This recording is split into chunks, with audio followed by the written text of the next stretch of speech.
Hello નમસ્કાર વિદ્યાર્થી મિત્રો, વેદ ડિજિટલ એજ્યુકેશનમાં આપનું હાર્દિક સ્વાગત છે।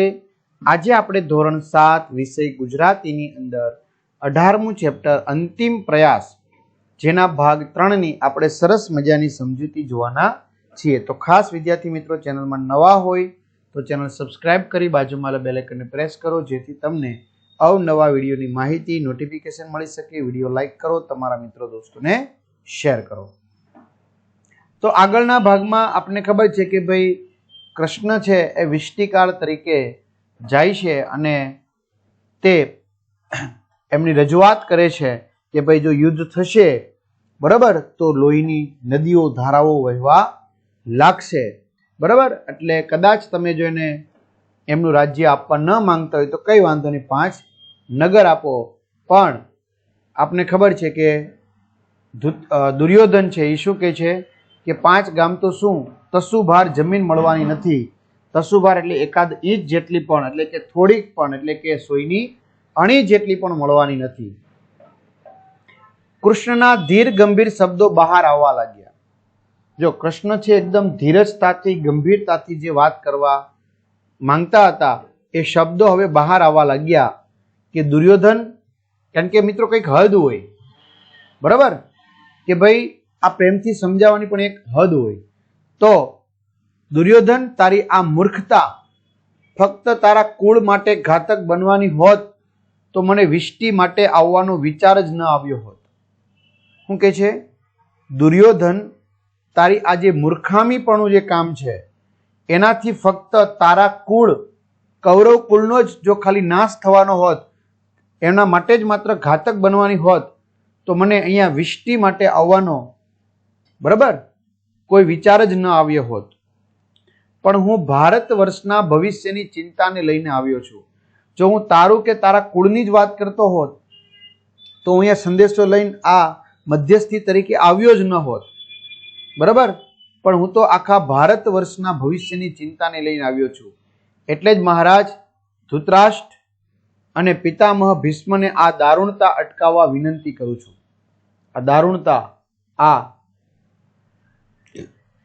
શું કે છે, આ દારૂણતા અટકાવવા માટે હું વિનંતી કરું છું બરાબર। આ ભયાનકતા અટકાવવા માટે હું વિનંતી કરું છું। એટલે કે છે એટલે જ મહારાજ હું ભવિષ્યની ચિંતા લઈને આવ્યો છું। એટલે જ મહારાજ ધૃતરાષ્ટ્ર અને પિતામહ ભીષ્મને આ દારૂણતા અટકાવવા વિનંતી કરું છું, ભયાનકતા અટકાવવા વિનંતી કરું છું। તમારે મારી સાથે વાત કરવી પડશે અને એ ભિક્ષુકોને હું કશું આપવા માંગતો નથી। દુર્યોધને પૂરી ધૃષ્ટતા સાથે બેશરમી સાથે વાત કરી। શું કે છે કૃષ્ણ ભગવાનને કહે છે કે તમારે મારી સાથે વાત કરવી પડશે, ધૃતરાષ્ટ્ર મહારાજ સાથે નહીં, ભીષ્મ પિતામહ સાથે નહીં, પરંતુ મારી સાથે વાત કરવી પડશે। અને એ ભિક્ષુકોને બરાબર હું કશું આપવા માંગતો નથી, આવું દુર્યોધને બેશરમી વાત કરી। મહારાજ ધૃતરાષ્ટ્ર, મારે કોઈ અવિવેકીની વાત સાંભળવાની નથી। શું કે છે કૃષ્ણ ભગવાન કે મહારાજ ધૃતરાષ્ટ્ર, મારે કોઈ અવિવેકીની બરાબર, કે જેને વિવેક ન હોય એને અવિવેકી કહેવાય, મારે એમની વાત સાંભળવાની નથી। મારે તો આપનો ઉત્તર જોઈએ છે, મારે તો તમારો જવાબ જોઈએ છે। મારે કોઈ બીજા જેને વિવેક જ ન હોય, કોઈ ભાન જ ન હોય બોલવા ચાલવાનું, મારે એની વાત નથી સાંભળવી, મારે તો તમારો જવાબ જોઈએ છે। કૃષ્ણે સભાની સામે જોતા કહ્યું, કૃષ્ણ એ આ સભાની સામે જોતા કહ્યું, પરંતુ ધૃતરાષ્ટ્ર નીચા માથે મૌન રાખીને જ બેઠા। પરંતુ ધૃતરાષ્ટ્ર છે એ નતમસ્તક એટલે કે નીચા માથે મૌન રાખીને જ બેઠા, માથું નીચું કરી કંઈ પણ બોલ્યા વગરના જ બેઠા રહ્યા। અચાનક દુર્યોધન કૃષ્ણ તરફ ધસી ગયો। શું કે છે અચાનક દુર્યોધન છે એ કૃષ્ણ તરફ જવા લાગ્યો, ધસી ગયો।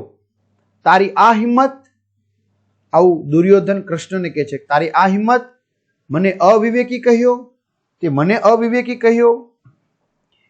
એની સાથે કર્ણ અને દુશાસન ઉભા થયા। જો દુર્યોધનની સાથે સાથે બીજું કોણ ઉભું થયું તો એમના આપણે ખબર છે સાથી મિત્ર કર્ણ અને એનો ભાઈ દુશાસન ઉભો થયો। પણ આ દરેકને રોકવા કૃષ્ણની દ્રષ્ટિ પૂરતી હતી। જો આ બધાને રોકવા માટે કૃષ્ણ ખાલી એમની સામે એક નજર નાખે ને તો પણ પૂરતું હતું। ભીષ્મ પિતામહ અને વિદુરે દુર્યોધનની આ ધૃષ્ટતા અંગે નારાજગી વ્યક્ત કરી. કોણે કોણે?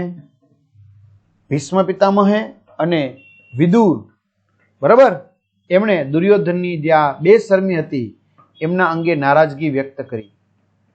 તેને ધમકાવ્યો પણ ખરા, ખીજાય પણ ખરા. એ પાછો ચૂપચાપ પોતાની જગ્યા ઉપર બેસી ગયો અને ફરી પાછો એ દુર્યોધન ચૂપચાપ પોતાની જગ્યા પર બેસી ગયો. વિદુરે કહ્યું, મહારાજ, નીતિની તમામ મર્યાદાઓ દુર્યોધનને આજે ઓળંગી ગયો છે. શું કે છે મહારાજ? આ વિષ્ટિ કરનારના કેટલાક નિયમો હોય એની સામે ધૃષ્ટતાથી ક્યારેય વાત ન કરવી જોઈએ, બરાબર. એના જે નીતિ નિયમો હોય એની તમામ મર્યાદાઓ દુર્યોધન આજે ઓળંગી ગયો છે, કારણ કે એણે કૃષ્ણને એવું કીધું, તારી આ હિંમત એમ.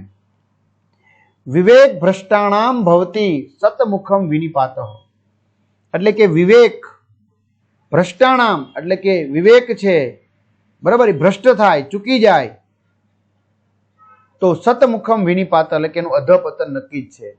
વિવેક ચૂકે તેનું અધપતન નક્કી જ છે, બરાબર, એનો નાશ નક્કી જ છે. વાસુદેવે કહ્યું, કૃષ્ણે કહ્યું તેમ કુળને બચાવવા જરૂર પડે દુર્યોધનનો ત્યાગ કરો. મહારાજને કહે છે કે જો તમારે તમારું કુળ બચાવવું હોય, બરાબર, તો આ દુર્યોધનનો તમે ત્યાગ કરો, દુર્યોધનની વાત તમે ન માનો.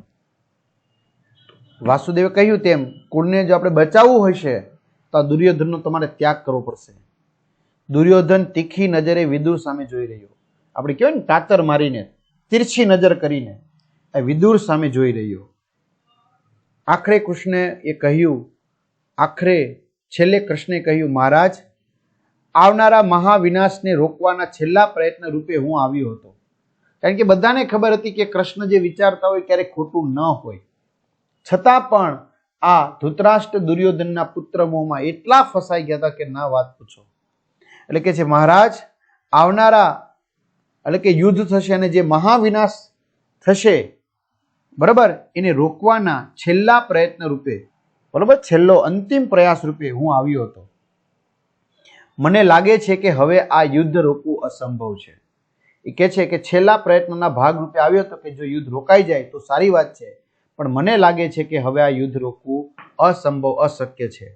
અને તમારા કુળનો વિનાશ રોકવો એટલો જ મુશ્કેલ છે, કારણ કે યુદ્ધ નહીં રોકાય તો ચોક્કસ મને લાગે છે કે તમારા કુળનો નાશ થશે, તમારા કુળનો વિનાશ થશે. એને રોકવો પણ એટલો જ મુશ્કેલ છે. દુર્યોધન સામેની તમારી વિવશતા દેખાઈ આવે છે, એટલે કે દુર્યોધન સામેની તમારી વિવશતા એટલે લાચારી, એ દેખાઈ આવે છે કે દુર્યોધન સામે તમે કશું બોલતા નથી. હવે અહીં ઊભા રહેવામાં સાર નથી એમ મને લાગે છે. શું કે છે? હવે અહીં ઊભા રહેવામાં પણ કંઈ ફાયદો નથી, સાર નથી એટલે મિત્રો કંઈ ફાયદો નથી એવું મને લાગે છે. કૃષ્ણ મક્કમ પગલે કુરુસભા એટલે કે કૌરવોની જે સભા હતી, રાજસભા, એ છોડીને ચાલવા લાગ્યા. બરાબર, એને લાગ્યું કે હવે કંઈ અહીંયા ઊભું રહેવામાં કંઈ ફાયદો નથી, કારણ કે દુર્યોધન કોઈ પણ વાત માનવા તૈયાર નથી. તો વિદ્યાર્થી મિત્રો, આ વિડીયો તમને કેવો લાગ્યો એ સમજૂતી પૂરી થઈ છે. ચોક્કસથી કમેન્ટ કરો, વિડીયો લાઇક કરો, તમારા મિત્રો દોસ્તોને શેર કરો. ચેનલમાં હજુ નવા હોય તો ચેનલ સબસ્ક્રાઇબ કરો. અહીંયા સુધી રાખીએ. અસ્તુ. જય હિન્દ, જય ભારત.